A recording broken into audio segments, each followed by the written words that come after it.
देखिए, a train first travels 60 minutes with a velocity of 30 km per hour and then 60 minutes with a velocity of 40 km per hour in the same direction. Calculate the total distance traveled. तो पहले आपके पास 1 our है, 1 our को multiply करोगे velocity के साथ, time into velocity, तो distance आ जाएगा 30 किलोमीटर्स। और सेकंड पार्ट में फिर से हमारे पास टाइम 1 आवर है, वेलोसिटी 40 किलोमीटर पर आवर है, दोनों को मल्टीप्लाई करोगे तो डिस्टेंस आ जाएगा 40 किलोमीटर और total distance travel 30 plus 40 is equal to 70 kilometre आ जाएगा। मिस्टर सीबी को डाउट? No sir. सेकंड पार्ट में एवरेज वेलोसिटी निकालनी है आपको। एवरेज वेलोसिटी का मतलब टोटल डिस्टेंस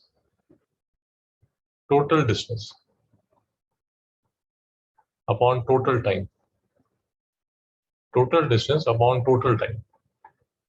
टोटल डिस्टेंस मेरा 70 है, टोटल टाइम ये मेरा 1 आवर है और ये मेरा 1 आवर है, तो टोटल टाइम 2 आवर है। तो मेरी जो एवरेज वेलोसिटी है वो आ जाएगी 35 किलोमीटर पर आवर। कोई डाउट है mister Singh? No sir. 35 kilometre per our.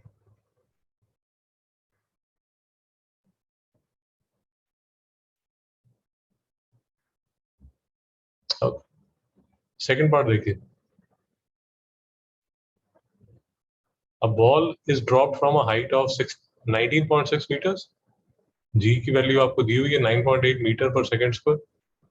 How long does it take to hit the ground? With what velocity does it hit the ground? तो तीन इक्वेशंस हैं आपके पास। V is equal to U plus 80, S is equal to UT plus half AT square, 2AS is equal to V square minus U square। तो ये मेरी ball है यहाँ पर।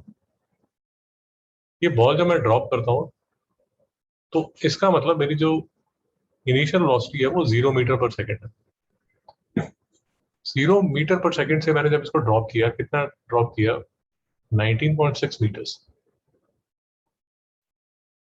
तो how long does it take to hit the ground? Time निकालना है मुझे। तो एस है, ये यूटी जो है वो मेरा 0 हो जाएगा। क्यों 0 हो जाएगा? क्योंकि U 0 है इस केस में। क्योंकि यू 0, ये हाफ AT स्क्वायर है, ए की वैल्यू 9.8 है, टी जो है वो टी स्क्वायर है। अब इसमें भी एक बात याद रखनी है कि इस टाइम आपका जो बॉडी है वो इस साइड ट्रेवल कर रही है, जो बॉल है वो इस साइड ट्रेवल कर रही है, और आपकी जो एक्सेलरेशन है वो भी इस साइड है।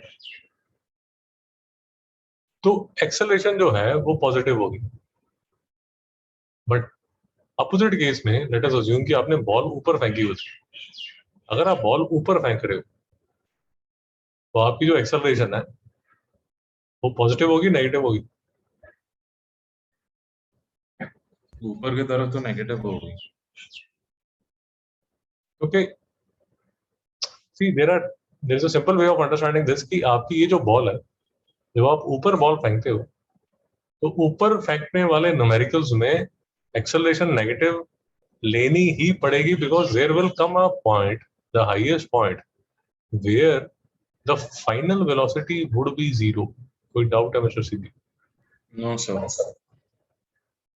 तो अगर आपकी जो मोशन है, अगर वो रिटार्डिंग मोशन है, तभी उसकी फाइनल वेलोसिटी 0 होने वाली है। तो ये थोड़ा सैनिटी चेक रखिए। आप जब बॉल नीचे ड्रॉप किए तो 0 मीटर पर सेकंड से आपने ड्रॉप की है, but because it is an accelerated motion, इसलिए यहाँ पर जो वेलोसिटी है वो पॉजिटिव होने वाली है। यहाँ जो फाइनल वेलोसिटी आने वाली है वो पॉजिटिव आने वाली है। और ये केस में जब आप बॉल ऊपर फेंकते हो तो जो फाइनल वेलोसिटी है वो 0 आने वाली है। सर कोई डाउट तो नहीं? No sir. तो ये आपने यहाँ डाल दिया टी स्क्वायर। और दूसरी बात ये हमेशा याद रखनी है कि यहाँ ये जो टी स्क्वायर आएगा वो आपका स्मूथली आंसर निकल जाना चाहिए उसमें, because they will give you जो आपका टी स्क्वायर है यूजुअली वो टी स्क्वायर या तो 49 होगा या वो टी स्क्वायर 64 होगा या वो टी स्क्वायर 100 होगा, for a simple reason that you can find this without calculator. You can simply find the answer in at least 85 to 90% of the cases without a sir. No, sir. अगर आपका कोई smoothly answer नहीं आ रहा, specially this T square, अगर simple answer नहीं आ रहा, तो या तो आपने कुछ कैलकुलेशन में गड़बड़ की है या फिर टीचर आपको तंग करना चाहता है. तो how long does it take to hit the ground? तो ये आपने 2 सेकेंड निकाल दिए. With what velocity does it hit the ground? अब टाइम आपके पास है, सिंपल सी equation v is equal to u plus 80, हमारी पहले वाली इक्वेशन. उसमें फिर से इनिशियल वेलोसिटी मेरी 0 है, एक्सेलरेशन मेरी 9.8 है, t है, तो फाइनल वेलोसिटी 19.6 मीटर पर सेकंड, वो इस साइड आ जाएगी. मिस्टर शिवांग, कोई डाउट?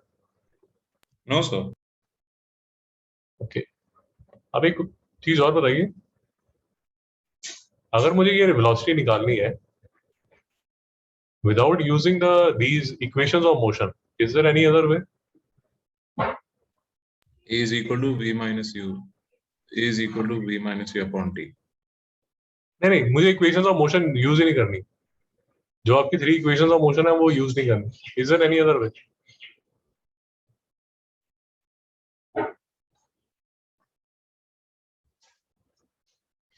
कोई और स्टाइल है?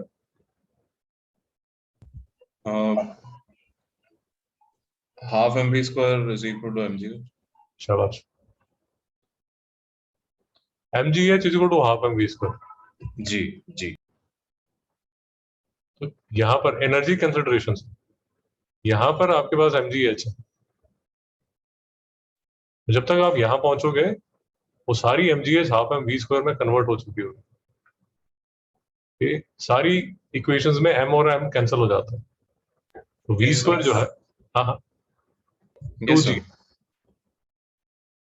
तो v की जो वैल्यू आती है वो आती है √2gh. अब फिर से ये जो v is equal to √2gh, ये भी आपका स्मूथली निकलना चाहिए. यूजुअली ये भी स्मूथली निकल जाता है because they don't want you, they just want you to check your logic. आपका लॉजिक चेक करना चाहते हैं वो, आपसे स्क्वायर रूट एटलीस्ट फिजिक्स में नहीं निकालना चाहते.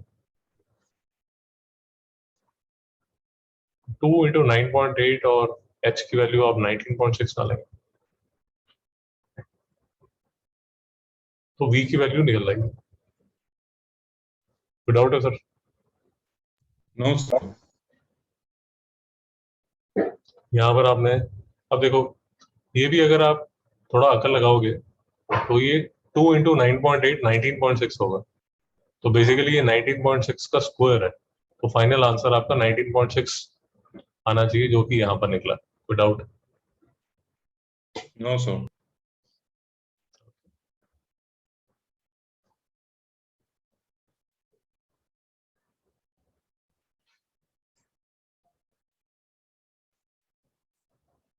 So next part, which portion of the graph indicates some definite value of acceleration, retardation and constant value?